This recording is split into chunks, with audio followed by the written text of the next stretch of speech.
पिछले 11 वर्ष में प्रधानमंत्री नरेंद्र मोदी की अगुवाई में देश में कनेक्टिविटी इंफ्रास्ट्रक्चर के क्षेत्र में अभूतपूर्व कार्य हुआ है। बताएंगे आपको रेल कनेक्टिविटी की हो या सड़कों के जाल का हो, हवाई कनेक्टिविटी की हो या फिर जलमार्ग से व्यापार की। आज भारत का दमखम पूरी दुनिया में दिख रहा है।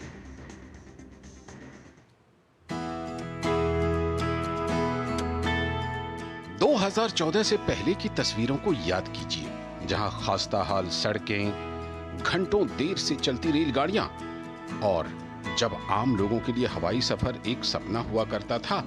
आज वहीं भारत 11 वर्षों के बाद पटरियों पर फर्राटा भर रहा है।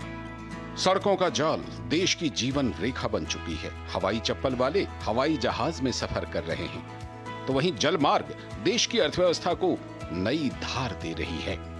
पूर्णतः स्वदेशी वंदे भारत एक्सप्रेस ट्रेन, देश का पहला vertical lift Pamban bridge, dedicated freight corridor, 5 star railway station, विश्व का सबसे ऊंचा आर्च ब्रिज चेनाब, देश का पहला केबल रेल ब्रिज अंजी या फिर उत्तर पूर्व के सभी राज्यों तक पहुंच बनाने वाली भारतीय रेल विकसित होते नए भारत की गाथा गढ़ रही है।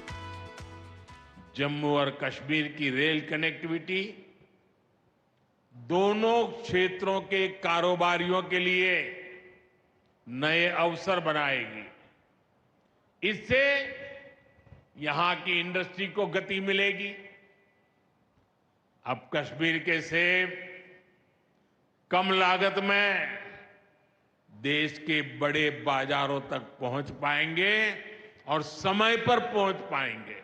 चेनाब का ब्रिज एक बहुत बड़ा टेक्निकल मार्वेल है। इसको बनाने में कई तरह की चैलेंजेस थे, उन चैलेंजेस को फेस करके बनाया गया।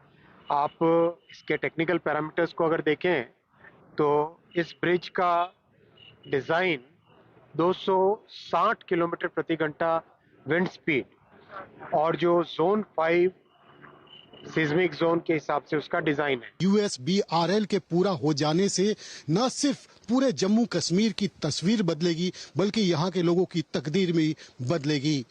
इस प्रोजेक्ट से न सिर्फ यहाँ पर सामाजिक आर्थिक गतिशीलता को बढ़ावा मिलेगा, बल्कि क्षेत्रीय गतिशीलता को भी, यहाँ पर रोजगार सृजन को भी काफी बढ़ावा मिलेगा। कहते हैं जहां सड़क जाती है वहां विकास आता है। 2014 के पहले और 11 साल बाद 2025 की अगर हम तुलना करें तो 2014 में सिर्फ 91,000 किलोमीटर राष्ट्रीय राजमार्ग था, जबकि 2025 तक यह संख्या बढ़कर 1,46,000 किलोमीटर से भी अधिक हो चुकी है। एक ऐसा भी समय था जब आम लोगों के लिए एयरपोर्ट एक सपना था, लेकिन 2014 के बाद से भारत ने इस क्षेत्र का भी कायाकल्प कर दिया है।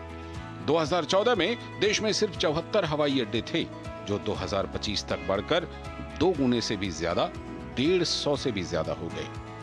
वहीं 2014 के बाद मोदी सरकार ने जल मार्गों को भारत के विकास की धारा बना दिया। अब भारत के बंदरगाहों पर सिर्फ जहाज नहीं लगते, बल्कि लगते हैं भविष्य के विकास का लंगर। अभिषेक सिंह की रिपोर्ट, DD न्यूज, दिल्ली।